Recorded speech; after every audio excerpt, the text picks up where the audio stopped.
profesor de Física General 2 de la Universidad de Costa Rica. El día de hoy vamos a estar viendo el tema de movimiento oscilatorio del libro Serwi-Hewitt del capítulo 15, secciones 1 a las 5. Los contenidos para la presentación de hoy: vamos a estar viendo el movimiento de un objeto unido a un resorte, la partícula en movimiento armónico simple, energía de un oscilador armónico simple, movimiento armónico simple versus movimiento circular uniforme, y el último tema va a ser el tema de los péndulos. Para iniciar, vamos a ver el tema de movimiento de un objeto unido a un resorte. Y para esto vamos a recordar la ley de Hooke, la ley de Hooke, si recordamos de Física General 1, es la ley que nos describe la fuerza de un resorte en función de qué tanta distancia se está comprimiendo o estirando. Básicamente, la ley de Hooke lo que nos dice es que la fuerza de un resorte va a estar dependiente de una constante del resorte, que es una constante física, y la distancia la cual ese resorte se está comprimiendo o estirando. Por análisis de segunda ley de Newton, nosotros sabemos de que la sumatoria de fuerzas va a ser igual a la masa por la aceleración de un objeto. Y ahora, si la única fuerza que está interactuando sobre este objeto es la fuerza de un resorte, podríamos decir que la sumatoria de fuerzas es igual a la fuerza del resorte, que es igual a la masa por la aceleración. Y de aquí podemos sacar nuestra primera inferencia, que es que la aceleración en un resorte o la aceleración de un objeto que está pegado a un resorte siempre va a ser igual al negativo de la constante del resorte sobre la masa, todo esto multiplicado por la distancia que ese resorte está comprimido o estirado. Y ahora veamos el análisis desde el siguiente ejemplo. En el caso A, el objeto está estirando el resorte. Por lo tanto, la fuerza que está actuando sobre este objeto es una fuerza que va en función de regresar al resorte a su punto de equilibrio, es decir, lo va a jalar hacia la izquierda. En el punto B, vamos a tener que el resorte está justo en la posición de equilibrio. Por lo tanto, no hay fuerza que actúe sobre este resorte. Sin embargo, como nos movemos del punto A al punto B, en el punto B tenemos cierta velocidad que hacen que el resorte se empieza a comprimir en el punto C. Y cuando se comprime en el punto C, eso hace que ahora haya una fuerza del resorte que empuje al resorte hacia afuera. En ausencia de fricción, este tipo de movimiento que estamos viendo se va a repetir infinitamente, donde el resorte se estira, luego con la misma fuerza del resorte se empieza a comprimir, pasa por la posición de equilibrio donde la fuerza es cero, pero como la velocidad no es cero, se sigue moviendo para la izquierda y eventualmente llega hasta el punto donde la fuerza ahora lo va a empujar hacia la derecha y va a repetir este movimiento oscilatorio. Y de aquí es donde vamos a empezar a hacer el análisis del resorte y del movimiento de este objeto unido al resorte. Con la expresión anterior que vimos en la diapositiva, podríamos decir que en A, la aceleración del resorte, como ya dijimos, va a ser igual a menos K sobre M, todo esto multiplicado por X. Como X es una cantidad positiva, entonces quiere decir que es una aceleración negativa y el objeto va a acelerar hacia la izquierda. Ahora, eso es en el punto A. En el punto B, la aceleración es igual a menos K sobre M, todo esto multiplicado por 0, como X está en el punto de equilibrio. Como estamos en el punto de equilibrio, entonces, no aceleramos, pero sí tenemos velocidad. Y finalmente, en el punto C, la aceleración es menos K sobre M, todo esto multiplicado por menos X. ¿Por qué? Porque ahora estamos ubicados del lado izquierdo de nuestro punto de referencia, que es el punto de equilibrio, y por eso es que X ahora es negativo. Como X es negativo, vemos que la aceleración ahora es hacia la derecha, y por eso es que el objeto se empieza a mover hacia la derecha eventualmente. Si recordamos del semestre pasado, nosotros podemos decir que la definición de una aceleración es igual a la segunda derivada de la posición respecto al tiempo. Entonces, de la expresión que vimos anteriormente, en la primera, de la expresión que vimos en la primera diapositiva, es decir, aceleración es igual a menos k sobre m, todo esto sobre x, podríamos decir lo siguiente. Podríamos decir que esta es la aceleración, la segunda derivada de x con respecto al tiempo, y va a ser igual a menos k sobre m, todo esto multiplicado por x. Ahora, esto tal vez no tiene sentido en este momento, pero sí va a ser muy importante cuando ya veamos toda la definición de del movimiento armónico y los movimientos ondulatorios.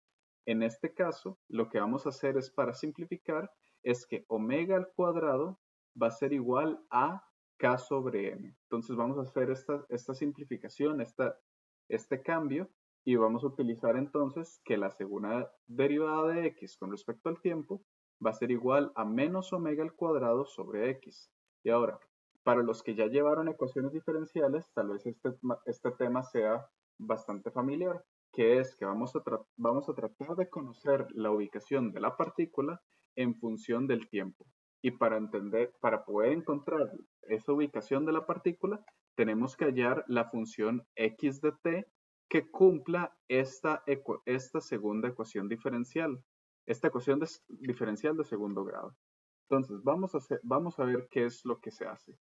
Primero, vamos a buscar una función cuya segunda derivada, si regresamos una diapositiva, estamos buscando una función cuya segunda derivada es igual al negativo de una constante al cuadrado multiplicado por la función misma. Bueno, en este caso,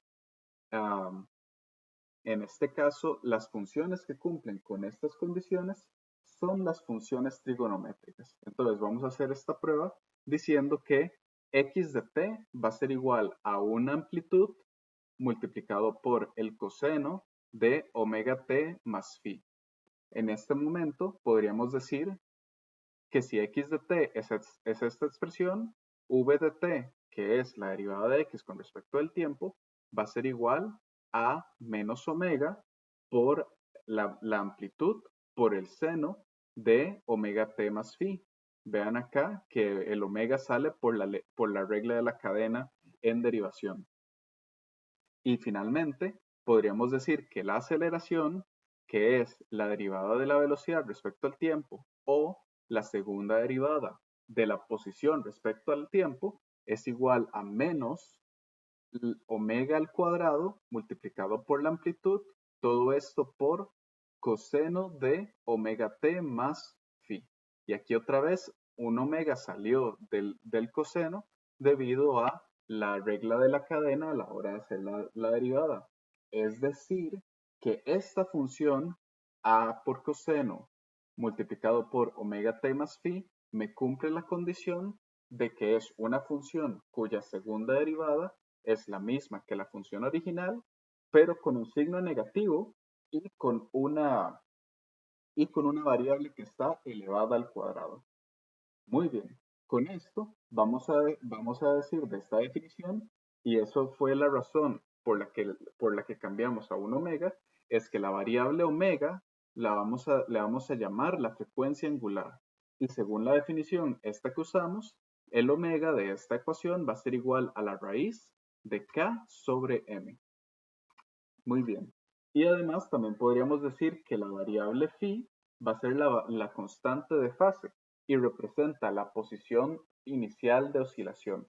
Esta posición inicial nos referimos que si t es igual a 0, podemos notar que x de t va a ser igual a por coseno de phi. Por lo tanto, la variable phi es lo que nos determina esa posición inicial.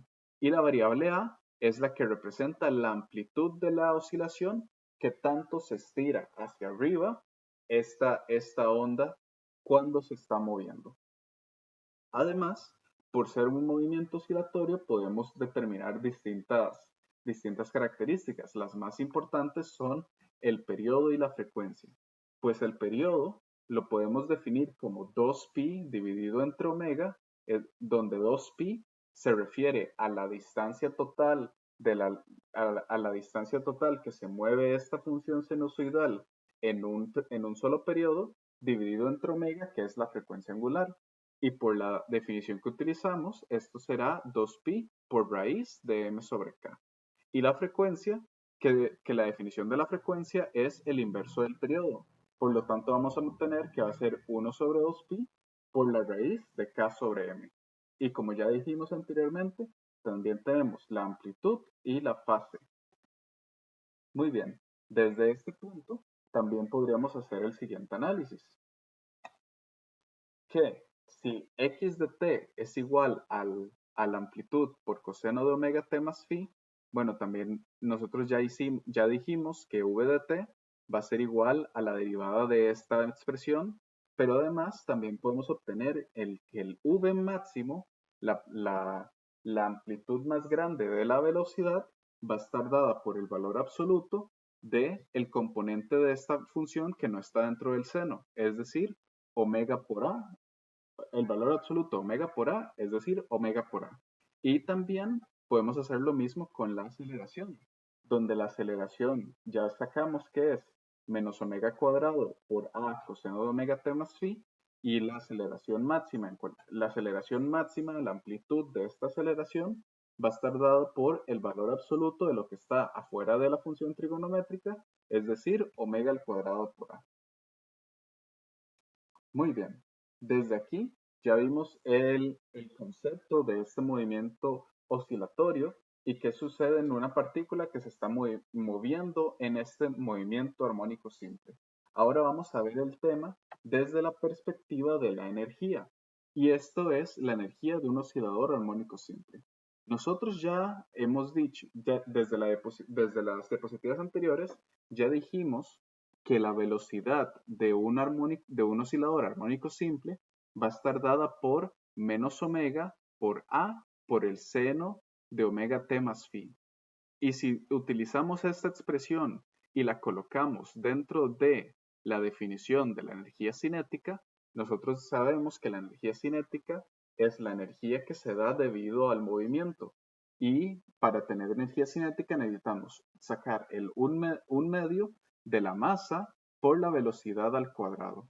Bueno, un medio de la masa por la velocidad al cuadrado, vamos a tener un medio de la masa por la expresión esta al cuadrado, y cuando hacemos todo esto, tendríamos que la energía cinética es igual a un medio de la masa por omega al cuadrado por la amplitud al cuadrado por el seno al cuadrado de omega t más phi.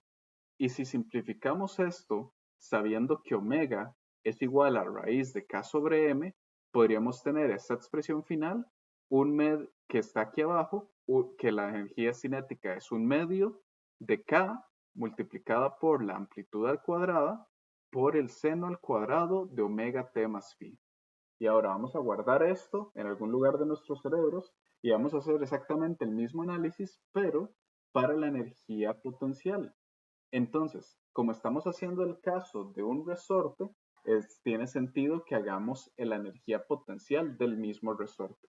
Entonces, la energía potencial de un resorte está dada por un medio de k por x al cuadrado, donde x es la cantidad de distancia que se comprime o que se estira el resorte. Entonces, como ya sabemos que la posición de la masa en el resorte está dada por la expresión a coseno de omega t más phi, esto quiere decir que la energía cinética va a estar dada por un medio de k por a al cuadrado por coseno al cuadrado por de omega t más phi. Y ahora, tenemos una expresión para la energía cinética y una expresión para la energía potencial. ¿Qué podemos hacer eso? Pues lo más sencillo es obtener la energía mecánica. Y nosotros del semestre anterior podemos recordar que la energía mecánica es igual a la energía cinética más energía potencial. Y desde aquí podríamos decir que la energía mecánica es igual a un medio de la cinética, es decir, perdón, la energía mecánica es igual a la cinética, es decir, un medio de k por a cuadrado seno al cuadrado de omega t más phi, más la energía potencial, es decir, un medio de k a al cuadrado por coseno al cuadrado de omega t más phi. Pues aquí podríamos decir entonces que la energía mecánica es un medio de k por a al cuadrado Y aquí tenemos una expresión que va a ser muy familiar desde que llevamos trigonometría y cálculo 1, que es seno al cuadrado de una expresión más coseno al cuadrado de la misma expresión. Y si recordamos nuestras bases de trigonometría, esto es igual a 1. Es decir, que la energía mecánica siempre va a ser igual a 1/2 de la constante del resorte por la amplitud al cuadrado. Muy bien, desde aquí podemos ir al siguiente paso, que es decir, que 1/2 de K por A al cuadrado, es decir, la energía mecánica, es igual a 1/2 de la masa por la velocidad al cuadrado más 1/2 de la constante del resorte por X al cuadrado. Y si queremos despejar la velocidad en cualquier punto de nuestro movimiento en el resorte, podríamos hacerlo. Y vamos a tener la siguiente expresión, que la velocidad en cualquier punto de este movimiento va a estar dada por más menos la raíz de omega por la amplitud al cuadrado menos x al cuadrado. Muy bien, con este análisis vamos a verlo desde una perspectiva más gráfica. Y eso es donde tenemos este siguiente gráfico.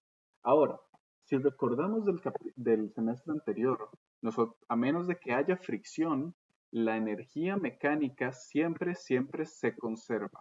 Lo que se tiene en los movimientos mecánicos es una transferencia de energía cinética a energía potencial y luego de energía potencial de vuelta a energía cinética.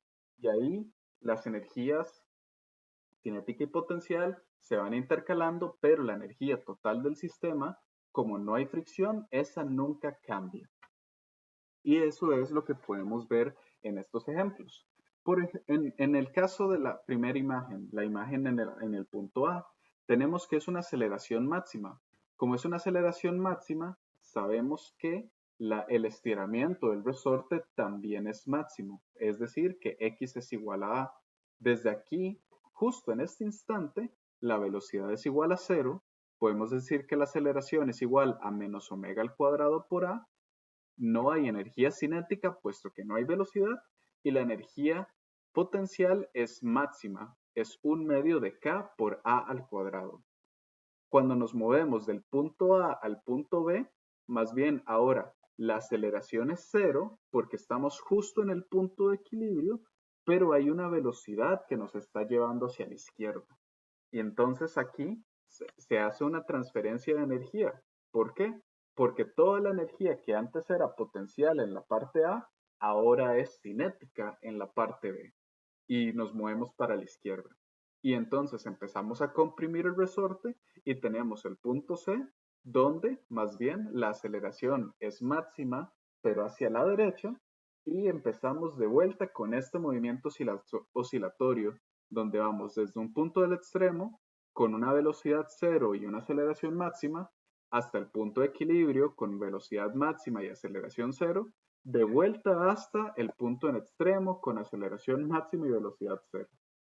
Y así nos vamos intercalando entre transferencias de energía cinética a potencial y potencial a cinética una y otra vez. Y este análisis lo vamos a ver en función de un caso análogo. Nosotros en este momento estamos viendo cómo cuando el resorte está completamente comprimido, tenemos una energía potencial máxima y una energía cinética 0. En el punto del medio, vamos a tener una energía potencial 0 y una energía cinética máxima. Y en el otro extremo, vamos a tener de vuelta una energía potencial máxima y una energía cinética 0. Y esto, ¿a qué me refiero con que es un caso análogo? Pues es algo que ya hemos visto anteriormente desde el semestre anterior, donde, donde en este ejemplo lo que teníamos era el análisis de una bola o de un objeto que cae sobre una rampa. En el punto más bajo de la rampa no tenemos energía potencial, sino que ha habido una transferencia completamente igual, una transferencia completa hacia energía cinética, y después la energía cinética se empieza a transferir otra vez de vuelta a la energía potencial. Y así vamos, y así vamos, y este movimiento de igual manera es un movimiento ondulatorio, un movimiento oscilatorio, que hemos analizado desde el semestre anterior, pero ahora lo estamos viendo desde un caso más práctico, que es el movimiento de un resorte. Muy bien, con esto en mente vamos a irnos a el siguiente tema del día de hoy, que es el del movimiento armónico simple versus o comparado con un movimiento circular uniforme. Y ahora, en esto, ¿a qué nos referimos? Bueno, acabamos de definir que el movimiento armónico simple se puede dar como una expresión de x de t es igual a una amplitud por coseno de omega t más phi. Pero esta expresión se puede utilizar para representar el movimiento de una partícula alrededor de un círculo de radio A. Y eso es precisamente lo que tenemos en esta sección del libro. Por ejemplo, la partícula en el punto P en t igual 0 va a ser esta. Y este punto P, esta posición, es igual a la misma dada si nosotros hacemos que t sea igual a 0 y x de t va a ser igual al alfa por el coseno de phi. Y es exactamente la misma expresión que tenemos. Y de igual manera podemos seguir haciendo este análisis donde el movimiento armónico simple es un caso muy análogo al movimiento a un movimiento circular uniforme. Por ejemplo, las coordenadas en X del punto P y el punto Q en este instante son exactamente iguales, donde esta X es igual a lo que nos da por el punto Q y el punto P va a ser el coseno y también es igual al coseno de la distancia del punto P. De igual manera, podemos ir hacia el siguiente paso, no solamente para analizar la posición, sino también para analizar la velocidad y la aceleración, lo cual tenemos en las imágenes C y D. Bueno, no vamos a pasar mucho tiempo en esto, ya que el último tema es mucho más importante, el cual es el del péndulo simple. Bueno, el péndulo general. Y vamos a tener tres casos de análisis, el primero de los cuales es el del péndulo simple. Nosotros podemos hacer análisis de segunda ley de Newton sobre este péndulo. ¿Cómo vamos a hacer el análisis de segunda ley de Newton? Pues recordemos que la segunda ley de Newton se refiere a la sumatoria de las fuerzas es igual a una masa por una aceleración. Y por ser un movimiento radial, vamos a decir que vamos a hacer el análisis de segunda ley de Newton en función de la aceleración radial y aceleración tangencial. Muy bien. Empezando con la aceleración tangencial, podríamos decir que la fuerza tangencial que experimenta esta masa, es decir, la fuerza tangencial alrededor de esta circunferencia, de esta circunferencia S, va a ser igual a menos mg menos el peso por el seno del ángulo θ. Y aquí vemos cómo este es el ángulo θ y el componente que está en la parte tangencial es mg por seno de θ. Y esto va a ser igual al componente de la fuerza, va a ser igual a la masa por el componente de la aceleración, que es decir, la segunda derivada de este arco S con respecto del tiempo. Nosotros por definición sabemos que la longitud de un arco va a estar dada por la distancia del radio multiplicado por el ángulo de ese arco. Bueno, en este caso, el radio va a estar dada por la longitud L del péndulo y el ángulo va a ser el ángulo θ. Entonces, desde esta expresión, nosotros podríamos decir que la segunda derivada del arco S con respecto al tiempo va a ser igual a la longitud L o el radio multiplicado por la segunda derivada del ángulo θ con respecto del tiempo.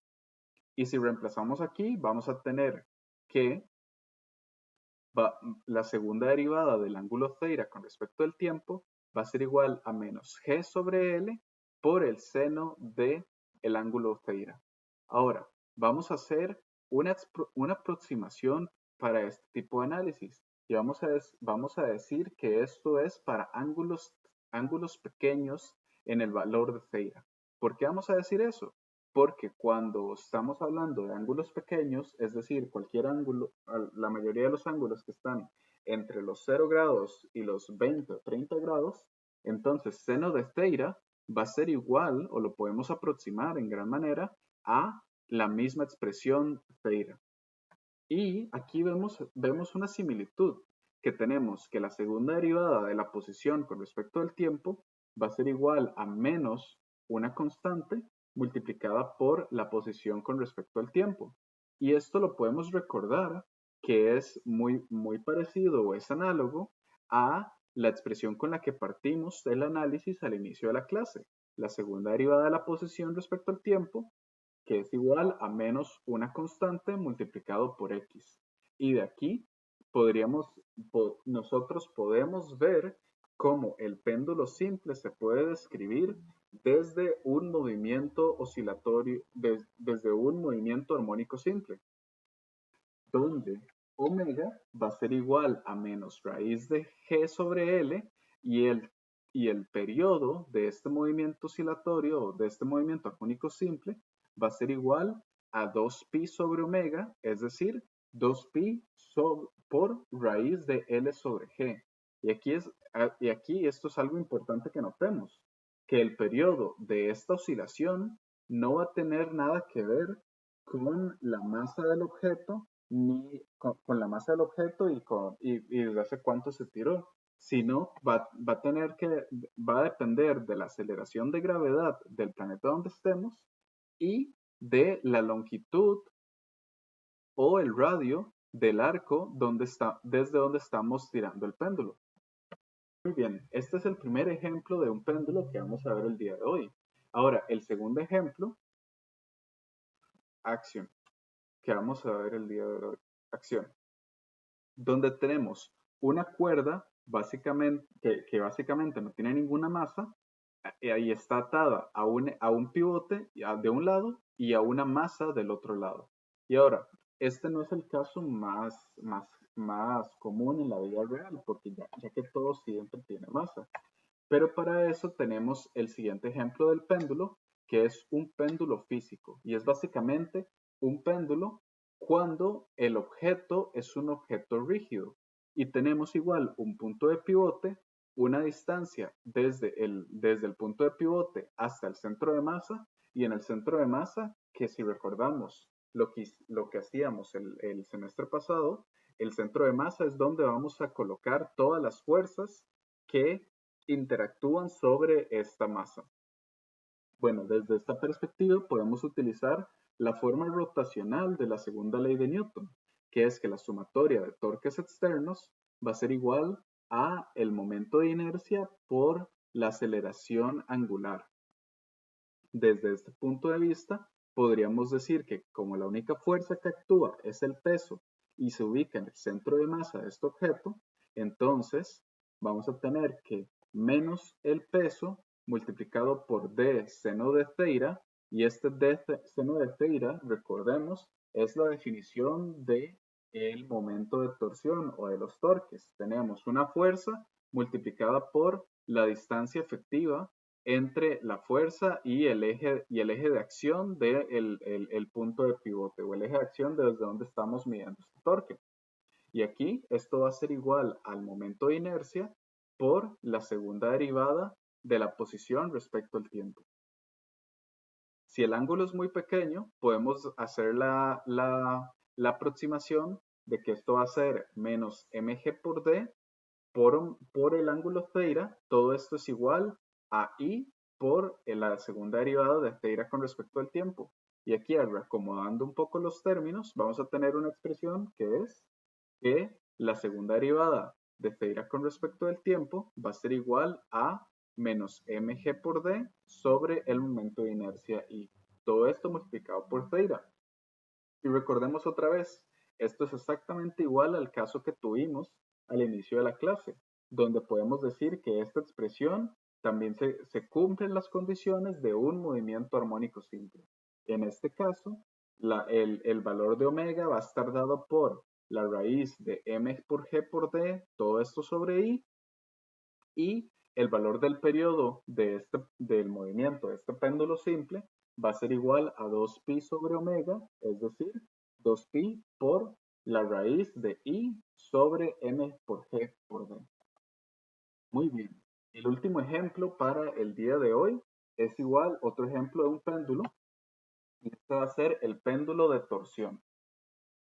El péndulo de torsión, para esto vamos a tener el siguiente ejemplo, donde tenemos un disco que está amarrado en su eje por un alambre y nosotros podemos girar el disco de manera que el alambre va a tener un tipo de momento de torsión. Nosotros podemos describir este momento de torsión en el alambre como menos kappa por el ángulo θ, donde kappa es una constante de torsión de este alambre. De igual manera, podemos hacer el análisis de segunda ley de Newton en su forma rotacional y vamos a tener la misma expresión. La segunda derivada de la posición angular con respecto al tiempo va a ser igual a menos kappa sobre el momento de inercia, todo esto multiplicado por la posición con respecto al tiempo. Y es exactamente el mismo ejemplo que tendremos donde lo comparamos con la expresión con la que partimos al inicio de esta clase y de aquí podemos sacar que para el péndulo de torsión, omega de su movimiento ondulatorio va a estar dado por raíz de kappa sobre i y el periodo va a estar dado por 2pi raíz de i sobre kappa. Muy bien, con eso vamos a cerrar la clase de hoy sobre el movimiento oscilatorio. Si recordamos, lo que vimos a lo largo de esta clase fue cómo describir el movimiento de un objeto unido a un resorte en función de una expresión que describa un movimiento oscilatorio. Más específicamente, el movimiento oscilatorio es el movimiento de una partícula en movimiento armónico simple. Este movimiento armónico simple después lo analizamos aún más allá para entender cómo se movía o cómo se transfieren las energías cinéticas y potencial alrededor de este sistema y después después comparamos el movimiento armónico simple con el movimiento circular uniforme y vimos que tienen muchas similitudes ya que ambos tipos de movimientos se pueden expresar mediante funciones trigonométricas. Finalmente, el último tema fue el tema de los péndulos. Y vimos 3 ejemplos de péndulos, el péndulo simple, el péndulo físico y finalmente el péndulo de torsión. Con esto vamos a cerrar los temas de este capítulo. El día lunes vamos a realizar práctica. Para el día lunes vamos a realizar práctica para el primer examen corto que se viene el 3 de septiembre. Muchas gracias.